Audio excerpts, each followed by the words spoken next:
안녕하세요. 홍다쿠입니다. 지난주에 일반고를 가고 싶어 하는 학생들 중에서 좀 중하위권에 있는 아이들, 성적이 조금 떨어지는 아이들에 대해서 제가 이야기를 한번 담아봤었는데, 저희 채널이 보통 조회수가 100회에서 500회 사이거든요. 1000회를 잘 못 넘겨요. 근데 이번 영상에서는 10,000회를 넘겨가지고, 생각보다 중하위권에 있는 학생들이나 학부모님들께서 이게 좀 탈출하는 방법, 공부를 해야 하는 방법, 뭐 이렇게 다양한 방법들을 찾아보고 계시는구나. 그만큼 관심이 많구나. 이렇게 저는 생각이 들어가지고, 지난번 영상보다 조금 더 한 발짝 더 들어가서, 현재 제가 수학교습소를 운영하고 있는 곳이 경기도이긴 하지만은 비학군지예요. 근처에 학군지로 형성되어 있는 곳이 정말 많기는 하지만은 제가 있는 곳은 네, 그렇게 학군지라고 볼 수는 없습니다. 비학군지 중에서도 비학군지입니다. 이 동네에서 제가 아이들을 만나고 이제 가르치다 보니 실제로 제가 겪은 아이들 중에서 굉장히 많은 비율이 이런 학생들이었고 중하위권의 학생들을 굉장히 많이 만나고 있어요. 그리고 그 아이들이 어떻게 자라오고 있고 어떤 결과가 나오는지도 저는 이제 슬슬 보고 있는 입장입니다. 그래서 제가 중학교 때 중하위권이었던 학생들이 이번에는 고등학교 3학년이 되고 이제 대학생이 된 아이들도 있거든요. 무튼 이렇게 겪어보니 생각보다 이런 비율의 학생들이 많구나. 공부를 안 하는 이유와 공부를 못 하는 이유를 제가 생각했을 때 좀 이렇게 한 세 가지로 분류를 해볼 수 있을 것 같아서 혹시나 오늘 이 부류에 해당하는 학생분들이나 이제 학부모님이라고 하시면은 조금이라도 도움이 됐으면 좋겠어서 오늘도 영상을 한번 만들어 보려고 합니다. 제가 이제 딱 아이들을 만났을 때 공부를 못 하는 이유. 첫 번째는 공부 외에 본인이 좋아하는 게 너무 확실한 아이가 있어요. 대표적으로 그림, 요즘 그림 얘기를 정말 많이 하잖아요. 웹툰이라든지 아니면 일러스트 쪽으로 가고 싶다 이렇게 하는 분들이 있고 아니면 음악도 있죠. 음악도 있고 아니면 연기, 탤런트 쪽으로도 빠지고 싶다라고 하는 아이들도 있고 무튼 그렇습니다. 공부를 제외한 예체능 계열이 좀 많은 것 같아요. 그리고 예체능 계열을 조금 더 넘어서서 어릴 때부터 컴퓨터를 너무 잘하고 컴퓨터 코딩에 관련되어 있는 대회를 나가거나 이런 식으로 본인이 공부 외에도 해야 할 것이 딱 뚜렷해가지고 거기에 대해서 몰두할 수 있는 그런 아이들은 당장 성적이 낮습니다. 아무래도 여러분들이 알고 있는 이유랑 똑같아요. 시간이 모자라서예요. 본인이 원하는 그 분야에 대한 연습을 하기만으로도 이제 시간이 너무 모자라기 때문에 아무래도 그런 아이들은 공부를 못하는 경우가 많죠. 근데 이 부분은 제가 첫 번째로 말씀드렸던 이런 학생들은 제가 걱정이 잘 안 돼요. 제가 걱정이 되는 이 유형이 뭐냐면 어정쩡한 실력을 가지고 있는 경우예요. 좀 말씀드리기가 정말 어려운 이야기인데 정말 본인이 그림 쪽으로 가고 싶으면 그림을 많이 그려야 되고 혹은 그림에 대한 연구를 정말 많이 해야 되는데 말로는 그림을 그리겠다라고 말을 하면서도 학교 갔다 오면 친구들이랑 놀고 폰 보고 앉아있고 이렇게 쓸데없는 시간을 많이 보내는 경우가 정말 많기 때문에 저는 그러한 경우라고 하면은 공부를 하는 게 맞지 않을까라고 조심스럽게 생각을 하고 있는 겁니다. 이러한 예시처럼 본인이 정말 하고 싶어서 정말 이거 아니면 안 되겠다라고 목숨 걸고 하고 있는 경우가 아니면 저는 공부를 하라고 조심스럽게 말씀을 드리고 싶어요. 첫 번째 경우의 학생이라고 하면은 저는 전문가를 만나보는 게 맞다고 생각해요. 음악 분야라고 하면은 그 음악 분야의 전문가. 당장 그 아이를 레슨하고 있는 선생님들도 분명히 전문가이긴 하겠지만은 실제로 그 분야에서 그 일을 하면서 돈을 벌고 있는 사람들은 정말 극소수예요. 축구만으로 돈을 벌고 있다? 야구만으로 돈을 벌고 있다? 웹툰만으로 돈을 벌고 있다? 이게 쉽지 않을 거란 말이죠. 하다못해 우리가 바라보고 있는 연예인들 같은 경우에도 영화 찍고 정말 유명한 드라마를 찍었는데도 불구하고 여전히 돈이 잘 안 벌려서 투잡을 뛰는 경우도 정말 많잖아요. 그것처럼 내가 원하는 일만 해서 돈을 번다? 이게 사실 쉽지는 않다고 저는 생각을 합니다. 그 전문가를 만나가지고 실제로 이게 정말 가능성이 있는 건지 재능이 있는 건지 정확하게 판단을 해보시면 너무 좋을 것 같고요. 아까 말씀드렸던 공부 말고 다른 걸로 가려고 하는데 실제로 노력 안 하고 놀고만 있다. 그거는 학생이랑 잘 얘기해서 다시 공부를 할 수 있는 방향이나 아니면은 본인이 하고 싶은 길을 빨리 찾는 게 아무래도 좋겠죠. 예. 두 번째는 이제부터가 참 답답한 순간들인데 무기력한 아이들이 있어요. 공부도 안 하고 아무것도 좋아하는 것도 없는 그냥 집에 가자마자 컴퓨터부터 켜고 아니면 스마트폰 켜가지고 밤 늦게까지 그냥 누워있고 앉아있고 엄마가 부르든 아빠가 부르든 대답도 제대로 안 하고 자 그런 아이들의 경우예요. 공부를 잘할 수가 없어요. 흥미도 없을 뿐더러 머리는 있는데 그 특유의 무기력함? 왜 내가 이걸 해야 하지? 이런 대답을 하는 아이들이 좀 많거든요. 그래서 이런 아이들이 요즘 정말 많은 것 같아요. 더 많이 늘어난 것 같아요. 제가 학원에서 일을 하고 과외를 했을 때도 있지만은 정말 요즘만큼 이렇게 많다라고 느낀 적이 많이 없었는데 참 저는 이 아이들이 저는 가장 가르치기 어렵다고 생각을 하거든요. 무기력한 아이들. 왜냐면 학원을 보내도 학원 갈 시간도 까먹고 그 다음에 뭐 학원 숙제도 까먹고 그 다음에 엄마가 시킨 것도 까먹고 정말 다양하게 까먹는 아이들이거든요. 그런데 스마트폰으로 하는 이제 휴대폰 게임에 접속하는 그런 방법들은 안 까먹더라고요. 아니면은 이벤트를 하거나 아니면 좋은 아이템이 있다 없다 이런 것들은 참 잘 아는데 어쩜 그렇게 공부만 했다 하면 그렇게 까먹는 게 많은지 좀 아쉬워요. 저는 이렇게 무기력한 학생들한테는 항상 얘기하기를 좀 인생의 책임감을 가져라라고 저는 이야기를 하거든요. 사람이 좋아하는 일만 하고 살 수는 없어요. 물론 학생들 중에서 휴대폰 게임만 하는 게 너무 행복하고 즐거워요. 너무 휴대폰 게임만 해도 즐겁고, 난 평생 이것만 해도 너무 좋을 것 같아. 라고 하면서 하는 거라고 하면은 저는 할 말 없는데, 그게 아닌 경우가 많으실 거거든요. 그냥 시간 때우는 용도, 그냥 회피하는 거거든요. 공부가 너무 힘들고 지치니까 회피하는 경우가 있는데, 저는 그거는 무책임하다라고 저는 부모님들이 알려줘야 된다고 생각해요. 어른들이 되어보면요. 이제 나이가 들어서 어른이 되어보면, 좋아해서 일을 하는 경우는 정말 많이 없거든요. 혹은 좋아하는 일을 한다고 해도 싫어하는 일을 어느 정도는 해야 돼요. 제가 수학을 가르치고 있는데 저는 사실 청소년들 만나는 게 너무 좋아요.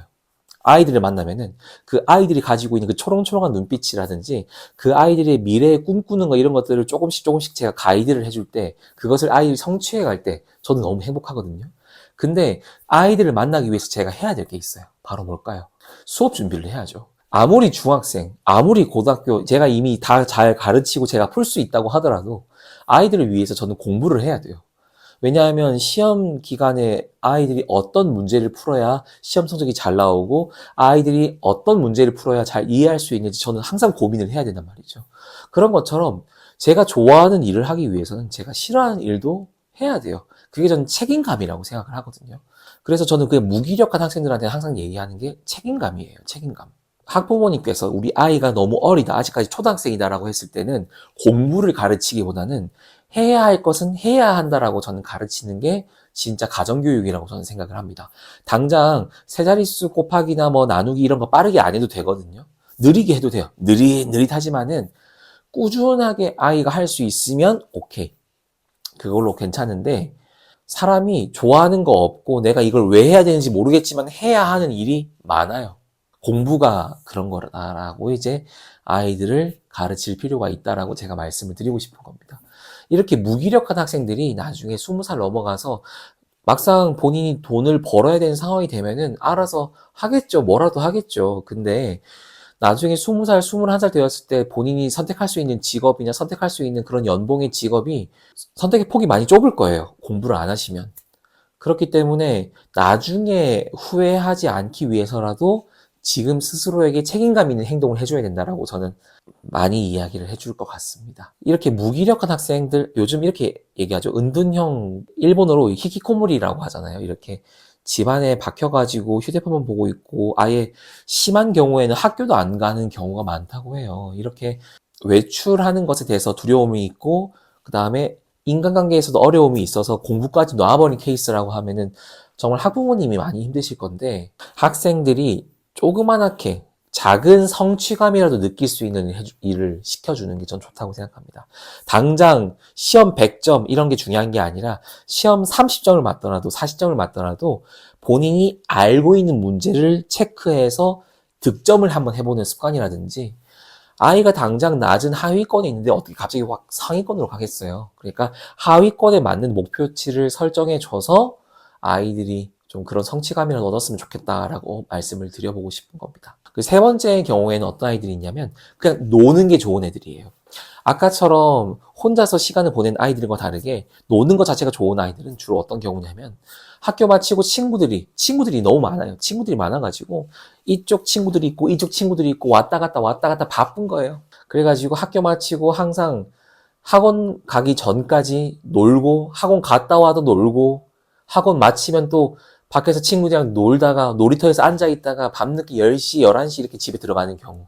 엄마 아빠한테 스터디 카페 간다라고 거짓말을 해놓고 동네에서 놀다가 들어가는 경우. 예, 요런 경우를 뜻하는 겁니다. 이런 아이들은 흥미가 어떻게든 다른 쪽이라도 있기는 있지만은 공부에 흥미가 도저히 안 생기는 아이들이거든요.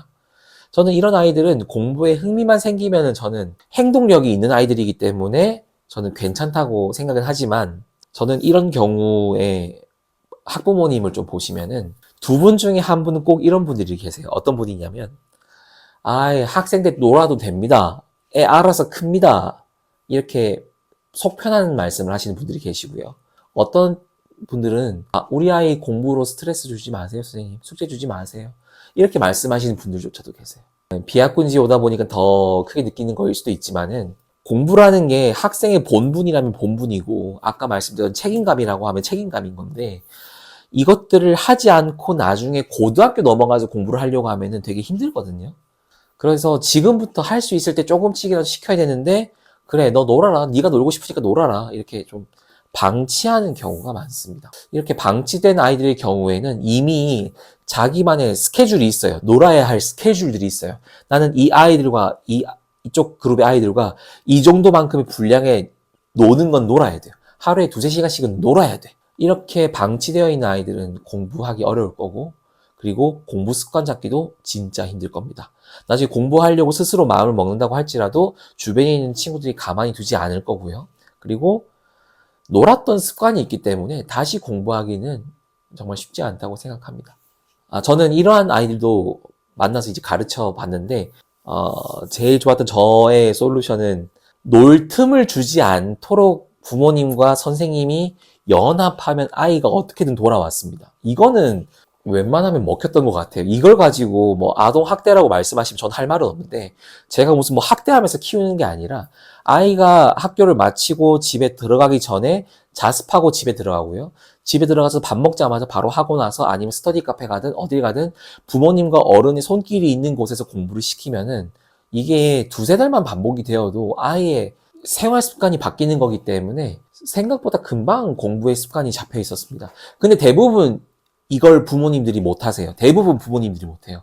왜 그러냐면 부모님들도 맞벌이 부부를 하시거나 아니면 스트레스 받으시거나 힘든 일이 있으실 때 자녀가 지쳐요. 자녀를 어떻게 또 봐줘요. 그리고 놀려고 하는 애랑 부딪혀야 된단 말이에요. 이 아이도 이제 내가 놀고 싶은 게 있는데 왜 부모가 막냐 이러면서 이렇게 싸울 수가 있는데 이거를 부딪히는 거를 부모가 왜 해줘야 돼? 내가 왜 해야 돼? 그래, 네 인생 네가 알아서 살아. 이렇게 내버려 두는 경우도 진짜 많거든요. 저는 아니라고 생각합니다. 저는 19살까지는 부모님이 아이들과 함께 좀 치열하게 좀 싸워야 된다고 생각하거든요. 이게 싸우라는 게 아이랑 막 손절할 만큼 아이랑 부모와 자식 간의 연을 막 끊을 정도로 그렇게 싸우라는 게 아니라 아이가 힘들어하는 걸 보면서도 그래도 너는 해야 돼. 해야 돼. 이렇게 좀 애통한 마음으로 아이들이랑 좀 싸우는 맛이 있는 부모님 계셨으면 좋겠는데 그런 부모님이 아닌 경우에는 막 놀던 아이가 갑자기 확 180도 바뀌어가지고 공부를 하는 경우는 잘 못 봤습니다. 분명히 고등학교 올라가서 그때부터 공부해가지고 전교 1, 2등 한 아이들도 있을 거예요. 근데 대부분 그렇지 않았다는 거. 그래서 이 3가지 유형을 제가 이렇게 설명을 드려봤는데 이 3가지 유형에서 꼭 아셔야 될 것들이 있어요. 첫 번째는 공부는 스트레스 받는 게 맞아요. 공부하는 것 자체가 스트레스예요. 왜? 내가 해야만 하는 일이니까. 해야만 하는 일인데 그게 막 즐거울 수는 없어요. 물론 즐거운 일이 있을 수도 있겠죠. 그러나 해야만 하는 일이 즐거운 경우는 좀 없다. 그냥 스트레스 쌓이는 게 당연하다. 그 생각으로 저는 공부를 하시는 게 맞다고 생각을 하고요. 두 번째로 저는 공부가 이제 전교 1등을 요구하는, 전교 1등을 하기 위해서의 도구, 그런 거라고 저는 생각하지 않습니다. 저는 공부를 어떻게 생각해 주셨으면 좋겠냐면, 나중에 아이가 20살이 되든 30살이 되든 내가 원하는 게 생겨서, 아, 나는 이 일을 할 거야. 나는 이 직업을 선택할 거야. 이렇게 결정을 했을 때 공부가 방해가 되면 안 돼요. 공부가 마치 장애물 같은 역할을 하면 안 돼요. 공부를 너무 안 해버리고 공부 습관조차도 없는 아이들은 나중에 어른이 되어서 공부가 필요할 때, 공부를 해야 하는 순간에 어떻게 공부해야 되지? 공부하는 방법 모르는데? 난 공부한 적이 없는데? 이러면서 시간을 허비할 가능성이 꽤 높습니다. 성적이 낮아도 좋으니까 내가 열심히 공부해서 나오는 결과물을 가지고 어른으로서 살아가는 그 삶을 본인이 생각해보고 좀 헤쳐나갈 수 있어야 되는 그런 힘을 길러줘야 된다고 생각을 하는 거예요. 세 번째는 공부를 잘했을 때 선택할 수 있는 폭이 넓어요. 어쩔 수가 없어요. AI 시대나 뭐 이런 것도 준비하는 게 맞지만은 아직까지는 공부를 하는 게 어떻게든 선택권에 도움이 돼요. 왜 학군지가 이게 모이게 되고, 왜 일타 강사며 이렇게 인터넷 강의나 이런 것들이 여전히, 그 사교육이 여전히 왜 이렇게 돈을 잘 벌고 있습니까? 부모님들이 찾아서 그래요. 그냥 찾아요. 커보니까 공부를 하는 게 분명히 도움은 되거든요. 공부를 많이 하는 학생들에게 더 넓은 선택지가 있다라는 거, 이건 말씀을 드려보는 거고요. 네 번째로, 공부를 열심히 하고 공부를 잘했다고 해서 성공이 보장되는 건 아니에요. 내가 전교 1등으로 졸업했는데 나는 무조건 대기업 가야지, 나는 무조건 내가 원하는 돈 다 벌고 잘 벌고 외제차도 끌고 해야지, 이렇게 생각하시는 경우가 있는데 아닙니다. 공부 잘한다고 해서 그런 것들이 막 보장되는 건 아니에요, 절대로. 이렇게 좀 공부에 대한 이야기를 저는 계속 말씀을 드려봤는데, 공부라는 거는 애가 잘하면 좋죠. 그리고 애가 못하면 마음이 안타까운 게 당연한 겁니다. 당연한 거지만, 이제 학부모님들이나 이제 아이들을 바라보는 그런 어른들은 성적으로 아이들을 바라보는 것이 아니라 그 성적이 나오는 과정을 많이 봐줬으면 좋겠어요. 네가 아무리 놀더라도 성적이 잘 나오면 돼. 저는 이것보다는 꾸준하고 성실하게 공부하는 그 태도를 칭찬해 주셨으면 좋겠고, 성적이 잘 나왔더라도 성실하지 않았다면은 거기에 대한 피드백은 저는 해줘야 된다고 생각을 합니다.